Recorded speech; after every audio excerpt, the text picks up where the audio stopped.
이튿날 예수께서 갈릴리로 나가려 하시다가 빌립을 만나 이르시되 나를 따르라 하시니 빌립이 나다나엘을 찾아 이르되 모세가 율법에 기록하였고 여러 선지자가 기록한 그 일을 우리가 만났으니 요셉의 아들 나사렛 예수니라.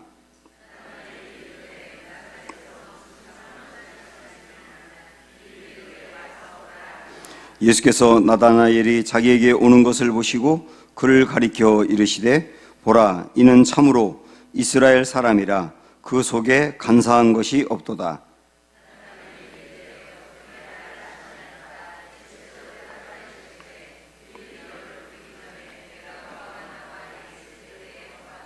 나다나엘이 대답하되 라피여, 당신은 하나님의 아들이시요 당신은 이스라엘의 임금이로소이다.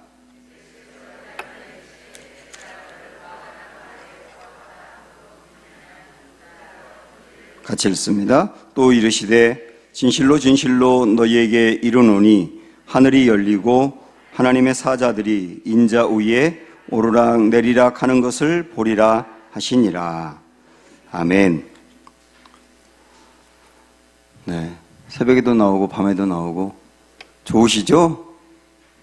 네, 피곤하지만 좋으시죠? 네, 옆 사람과 인사하세요. 행복하고 또 축복하고, 아니 뭐지 우리 사랑하고 축복합니다. 인사하겠습니다. 사랑하고 축복합니다.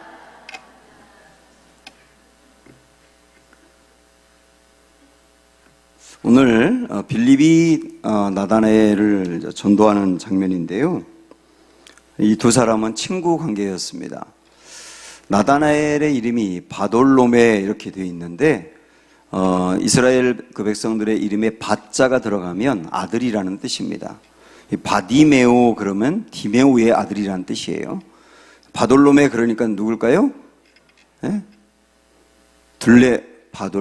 둘레모의 아들. 이 사람이 바돌로메입니다.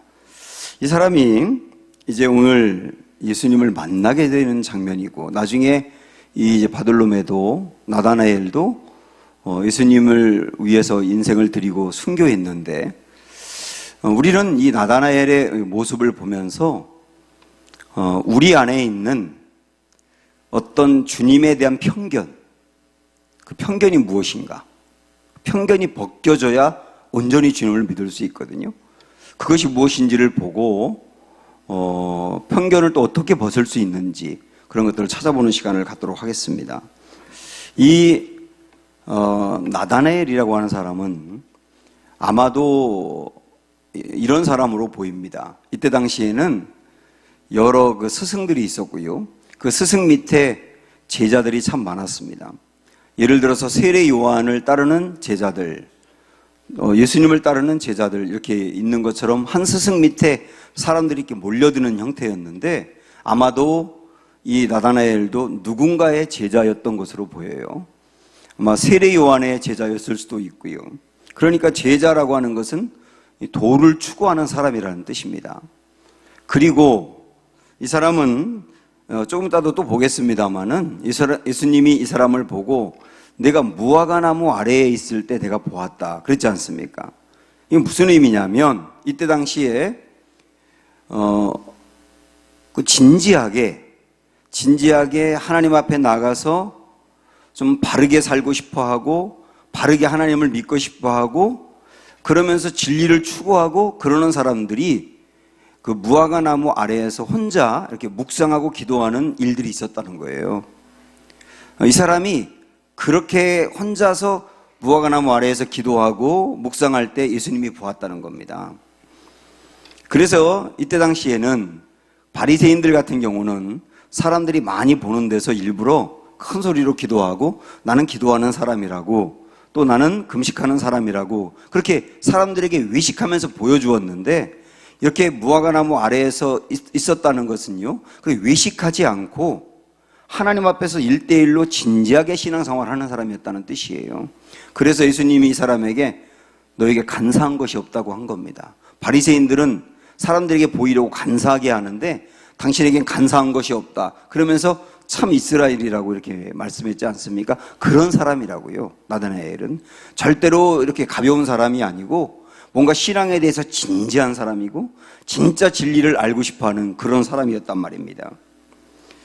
그런데 어느 날 이 사람의 친구인 빌립, 이 빌립도 이제 갈릴리 베세다 출신이라고 나와 있는데 아마 친구다 보니까 이 사람도 베세다 출신일 가능성이 많지요. 이 사람에게 빌립이 얘기하는 겁니다. 야, 구약에서 모세의 율법에서 미리 얘기했고 선지자들을 통해서 예언했던 그분을 내가 만났다. 그럼 그 말이 누굽니까? 그리스도 만났다는 거죠. 그리스도 만났다. 너도 그분을 좀 만나봐. 그러면서 뭐라고 말했냐면 그분은 나사렛 요셉의 아들 예수다. 나사렛 출신이라고 얘기를 한 거예요. 바로 이때 이 나다나엘이 편견을 가지고 있습니다. 나사렛? 야, 나도 갈릴리 출신이지만 갈릴리 그것도 나사렛에서 무슨 선한 게 나오겠냐? 나사렛에서 무슨 그리스도가 나냐? 말이 안 되지. 그러면서 예수님을 만나기도 전에 예수님에 대해서 거부하는 마음이 생긴 거예요. 뭐 때문에요? 편견 때문에요.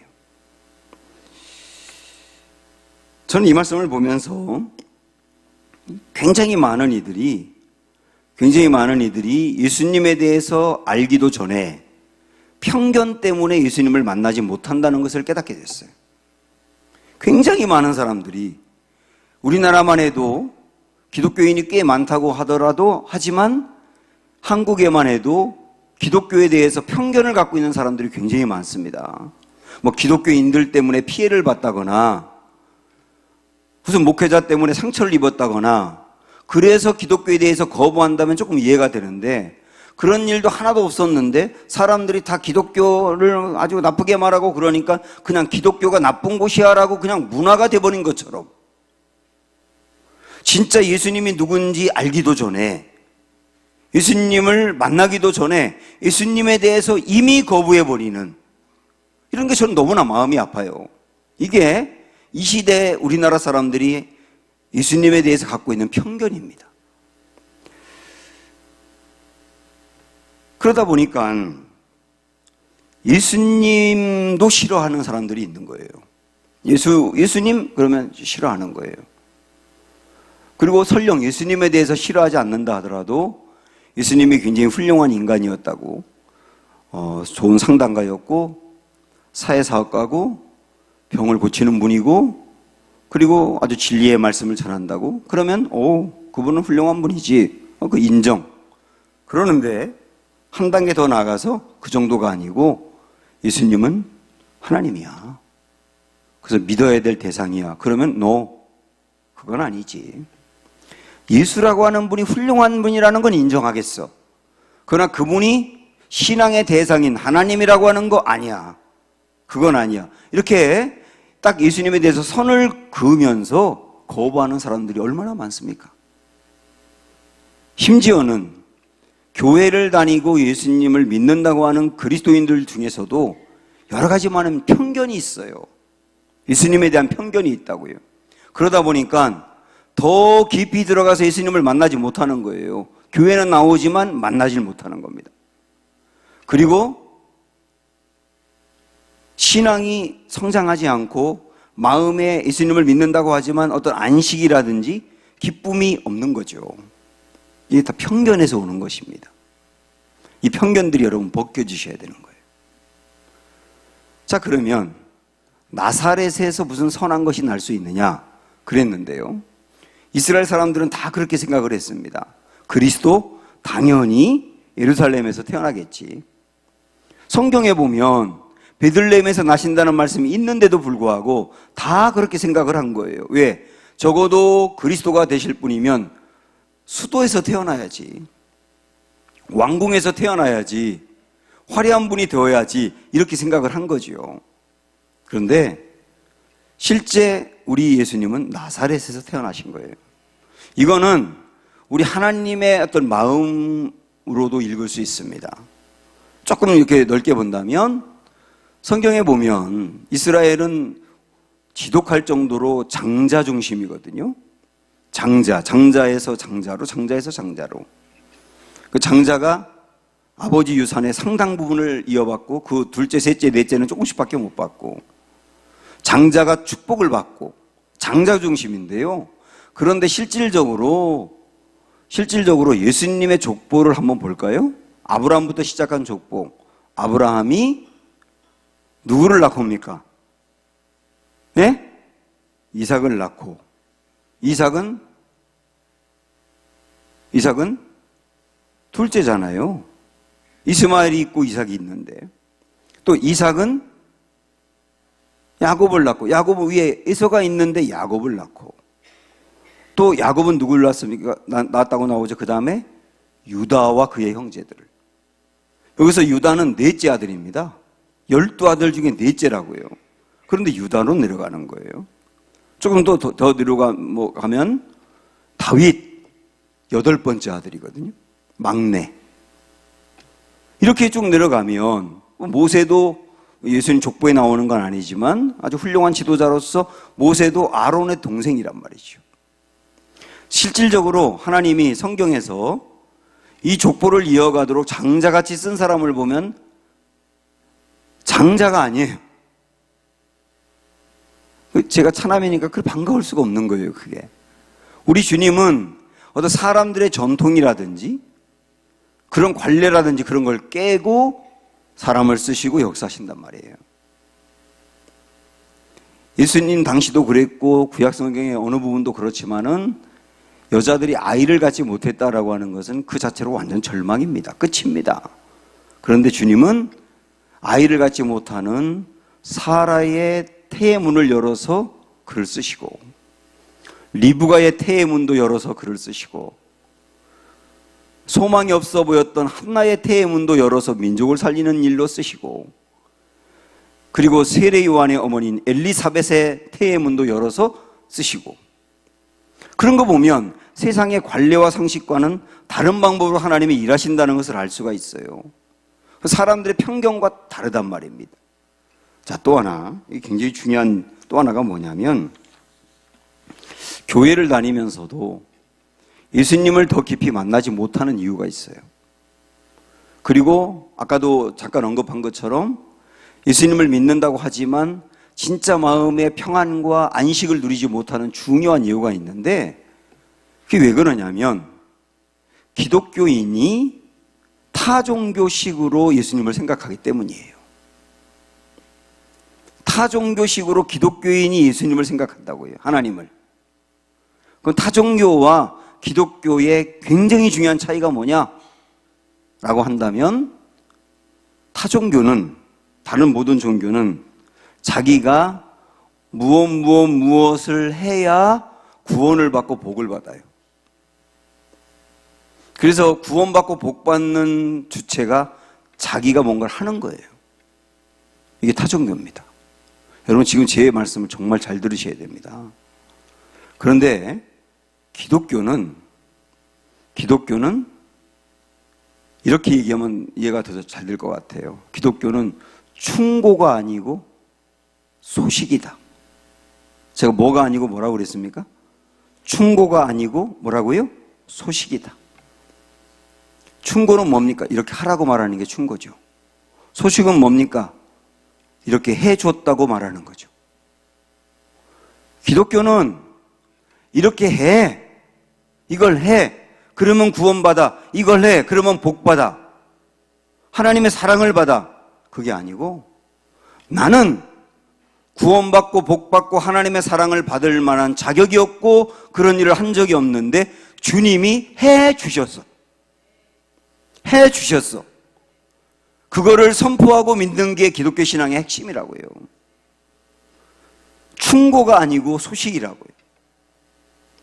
근데 우리 유교 문화권에서 살고 있는 우리 대한민국의 교인들이라 그런지 자꾸 뭔가를 내가 해야, 내가 한 것 때문에 하나님이 내게 뭔가를 준다, 이 구도에서 자꾸 벗어나지를 못하는 거예요. 그래서 내가 뭐뭐를 했기 때문에 복받고, 내가 뭐뭐를 하지 않았기 때문에 벌받고, 내가 뭔가를 해서 구원받고 뭔가를 하지 않아서 구원을 못 받고 자꾸 이 구도에 묻혀 있다 보니 하나님의 사랑을 진짜 마음으로 받아들이지 못한단 말입니다. 그러니까 뭔가 내가 좀 부족하면 하나님 나를 사랑하지 않는다고 생각해서 평안함을 잃어버리고 안식을 잃어버리고, 그리고 내가 뭔가 조금 공로를 쌓아서 다른 사람보다 더 열심히 했으면 정죄하고, 내가 이렇게 해서 하나님 상족했다고 생각하면서 자기 공로를 드러내고, 이러는 기독교 신앙이 아니고 복음이 아닌 엉뚱한 데에 빠져버리는 거예요. 이게 편견의 굉장히 중요한 부분입니다. 바울이 나는 죄인 중에 괴수다 그랬지 않습니까? 나는 죄인 중에 괴수다. 바울은 실제 예수님 믿기 전에 그랬어요. 죄인 중에 괴수였어요. 왜냐하면 예수 믿는 사람을 잡아 죽였지 않습니까? 그런데 무엇이 바울의 인생을 완전히 뒤집어 놨느냐, 무엇이 그가 그토록 중요하게 여겼던 것들을 배설물처럼 다 벗어버리고 예수 그리스도 그분 한 분 붙들고 그분을 온 세상에 전하는데 일념으로 자기 인생을 걸었느냐, 무엇이 그랬느냐, 죄인 중에 괴수인 자기 같은 사람을 조건 없이 찾아오셔서 자기를 위해서 십자가에서 돌아가셨다라고 하는 것을 진짜 마음으로 받으니까, 그걸 진짜 마음으로 받으니까, 십자가와 그 주님이 해주신 그 은혜가 진짜 마음으로 다가오니까 그분을 위해서 다 드리고 싶은 거예요.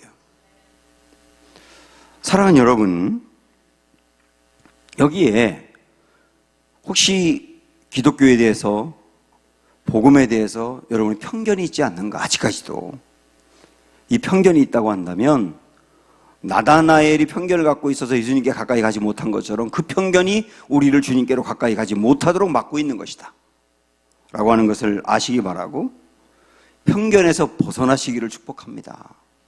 여기서 벗어나셔야 되는 거예요. 나다나엘은 아까 그랬지 않습니까? 야, 나사렛에서 무슨 선한 것이 나오냐?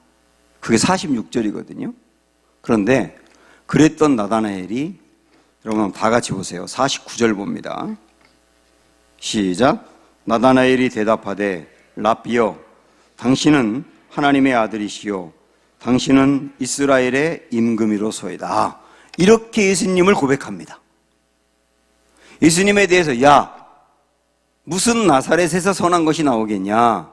그랬던 사람이 예수님에 대하여 뭐라고 말합니까? 그는 하나님의 아들이다. 당신은 하나님의 아들입니다. 그리고 이스라엘의 왕입니다. 하고 받아들인단 말입니다. 저는 우리 중에서 우리 예수님에 대해서 편견을 갖고 있는 분들이 있다고 한다면, 그래서 46절에 머물러서 고민하는 분들이 있다고 한다면 정말 49절로 가기를 원합니다. 그리고 여러분의 가족 중에서도 주님을 정말 온전히 믿어야 되는데 그 가족 안에도 예수님을 거부하고 예수님께로 가까이 가지 못하는 어떤 편견이 있다고 한다면 그분도 49절로 가기를 원하는 마음이 있어요. 그러면 이 나다나엘이 나사렛에서 무슨 선한 것이 나오겠냐라고 말했다가 예수님에 대해서 하나님의 아들입니다, 이스라엘의 왕입니다 라고 고백한 이 변화가 있었지 않습니까? 그 변화는 무엇으로 이루어졌느냐? 예수님이 어떤 분이신지를 만났기 때문이에요. 예수님이 그 사람에게 그랬거든요. 나 너 알아. 내가 너 알아. 너 간사한 사람이 아니야. 참 이스라엘 사람이야. 그러니까 나다나엘이 예수님에게 나를 언제 봤는데요? 나를 어떻게 아는데요? 그러니까 무화과 나무 아래에 있을 때 봤다. 이런 대화가 있었던 거거든요. 이런 대화를 통해서 예수님이 사실 실제 눈으로 봐서 아는 게 아니라 예수님이라서 아는 거거든요. 그 사람을. 그래서 이분이 내가 생각했던 그 나사렛에서 무슨 선한 것이 나오겠냐고 했던 그런 사람이 아니구나. 그런 분이 아니구나 하고 예수님에 대해서 알면서 편견이 벗겨진 거예요.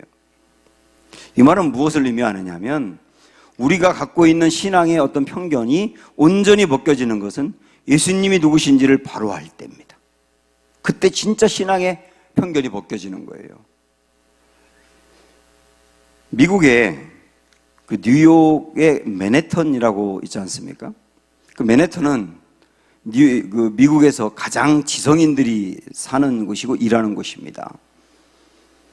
굉장히 젊은 사람들, 그리고 최고의 학력을 갖고 있는 사람들, 절대적인 진리를 자꾸 거부하고 상대적인 진리를 추구하는 사람들. 그래서 예수 그리스도만 구원자다라고 말하면 무슨 진리는 딱 하나만이 아니야 이렇게 말하면서 거부하는 사람들. 그래서 미국에서 가장 기독교를 거부하는 사람들이 뉴욕의 맨해튼에서 일하고 사는 사람들이거든요. 그런데 팀 켈러라고 하는 그 목사님이 뉴욕 맨해튼에다가 한 중앙에 교회를 개척했어요. 그때 사람들이 다 뜯어말리면서 그곳에 개척하면 교회 죽는다. 지금 여기 이 지역에 사는 사람들이 어떤 사람들인지 아냐? 절대로 교회가 될 수 없는 곳이다 이곳은. 그렇게 말렸는데도 이분은 거기다가 교회를 개척하고 시작을 했어요. 굉장히 문화적으로도 화려한 사람들이거든요. 그런데 이 교회는 딱 피아노 한 대밖에 없습니다. 다른 악기가 없어요. 피아노 한 대를 딱 갖고 찬양도 피아노 한 대로만 하는 거예요. 그런데 이 교회가 지금 5천 명이 넘게 나오거든요. 그래서 여러분 뭐 새들백 교회 이런 교회 들어봤겠지만 이 팀켈러가 목회하는 리더머 교회라고, 이 교회에 대해서 잘 못 들어봤는데 미국 사람들은 지금 난립니다. 미국의 목회자들도 그 교회에 가서 배우려고 난리고, 굉장히 유명한 분인데 이분이 그래요. 맨해튼 절대로 이 교회를 다니지 않고 예수님을 믿지 않을 것 같은 사람들, 예수님에 대해서 정말 편견이 심한 이 사람들이 어떻게 여기 5천 명이 나오냐, 그 비결이 뭐냐 묻지 않겠습니까? 사람들이 물을 때 이분이 대답하는 것은 늘 똑같아요.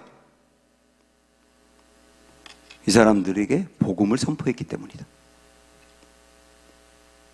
이 사람들이 복음을 만났기 때문이다. 그게 답입니다.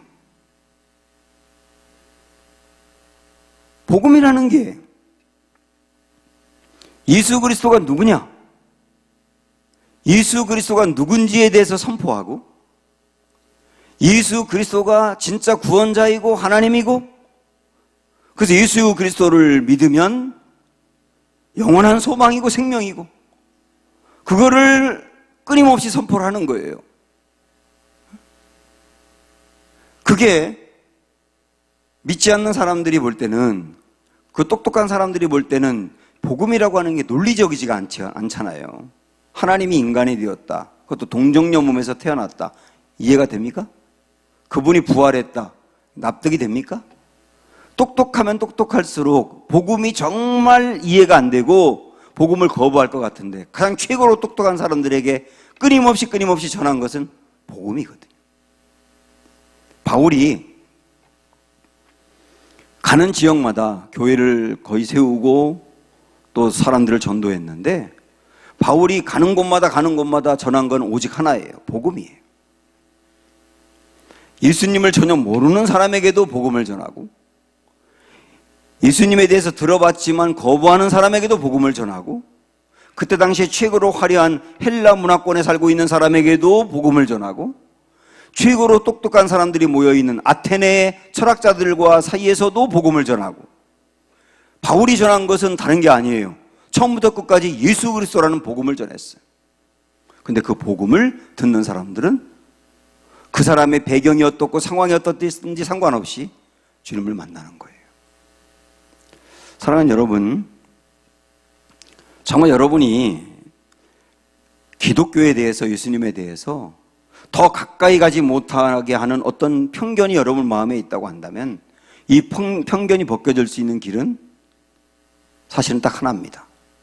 예수님이 누군지를 바로 만나면 되는 거예요. 그래서 예수님이 누군지를 만나는 복음을 사모하시길 바라고, 복음을 알고 싶어하는 갈망이 있기를 바라고, 복음이 선포될 때 귀담아 들으시길 바라고, 복음을 공부하시기를 바랍니다. 그래서 이 복음을 통하여 여러분 안에 있는 어떤 편견도 다 벗겨지고, 정말 주님을 만나는 역사와 은혜가 있기를 축원합니다. 나다나엘은 그렇게 편견이 벗겨진 거예요. 그래서 나다나엘이 예수님에 대해서 하나님의 아들이시고 이스라엘의 왕이십니다, 이렇게 고백했지 않습니까? 그런데요, 요 고백은 예수님을 온전히 아는 게 아니에요. 아직은.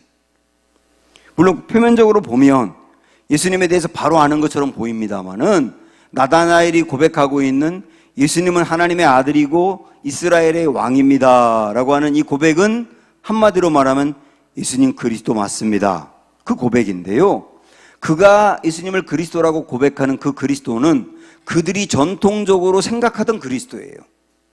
이스라엘의 왕이. 그래서 로마로부터 이스라엘을 건져줄 사람, 그리고 우리를 해방시켜줄 분, 그분이 그들이 전통적으로 생각하는 그리스도라고요. 그래서 나다나엘이 예수님을 고백한 것은 그 차원으로 고백을 한 겁니다. 그러니까 보세요, 50절에 보면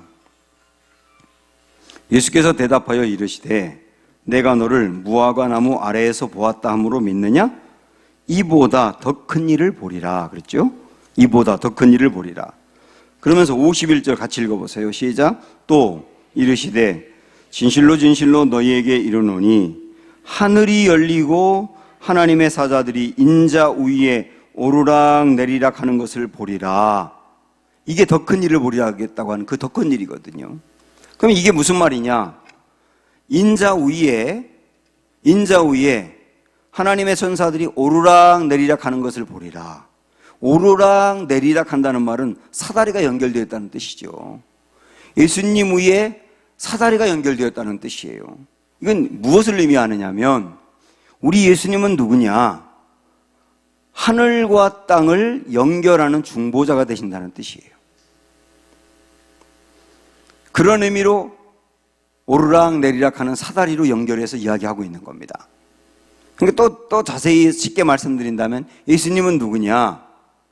이 땅에 있는 모든 죄인들을 하나님에게로 연결하는 분이라는 뜻입니다. 내가 더 큰 일을 보리라, 그 말은 뭐냐면, 너 지금은 내가 이스라엘의 왕이 되어서 로마로부터 이스라엘을 건져줄 그런 그리스도 메시아를 생각하고 있지? 나는 이스라엘을 로마로부터 해방시켜주는 그런 메시아가 아니고, 이 땅에 살고 있는 죄인들, 하나님 나라에 갈 수 없고 하나님 만날 수 없는 사람들을 하나님을 만날 수 있도록 연결하는 사다리가 될 거야. 나를 통해서만 하나님을 만나고 나로 말미암지 않고는 아버지께로 갈 자가 없을 거야. 아버지께로 그러나 나를 믿기만 하면 누구든 갈 수가 있을 거야. 그 사람의 선행 때문에 가는 게 아니고, 그 사람의 공로 때문에 가는 게 아니고, 나를 믿기만 한다면 그 믿음으로 하나님께로 가게 될 거야. 그 연결하는 통로가 바로 내가 될 거야. 이런 의미예요. 이게 그리스도라는 거예요. 진짜 그리스도가 이거라는 거예요.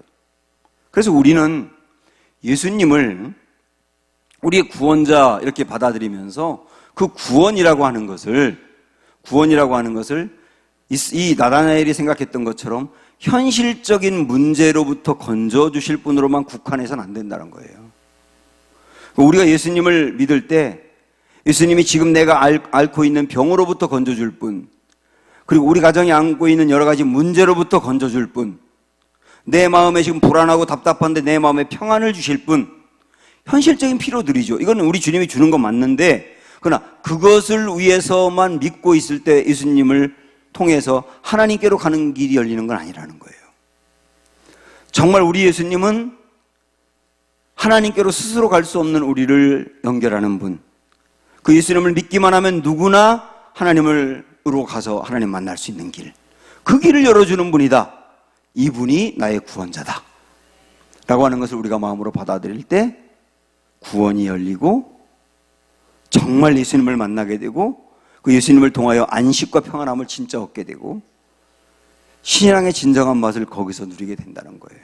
사랑하는 여러분, 혹시나 예수님에 대해서 갖고 있는 우리 안에 있는 어떤 편견이라도 있다고 한다면, 틀린 건 아니지만 부족한 것일 수도 있고요, 그런 것들이 우리 안에 있다고 한다면 예수님을 바로 믿는 믿음을 통하여 우리 주님을 만나고 우리의 잘못되었던 것들이 벗겨지고 새로워지는 은혜가 있기를 주님의 이름으로 축원합니다. 매일 스치는 사람들 찬양 부르겠습니다.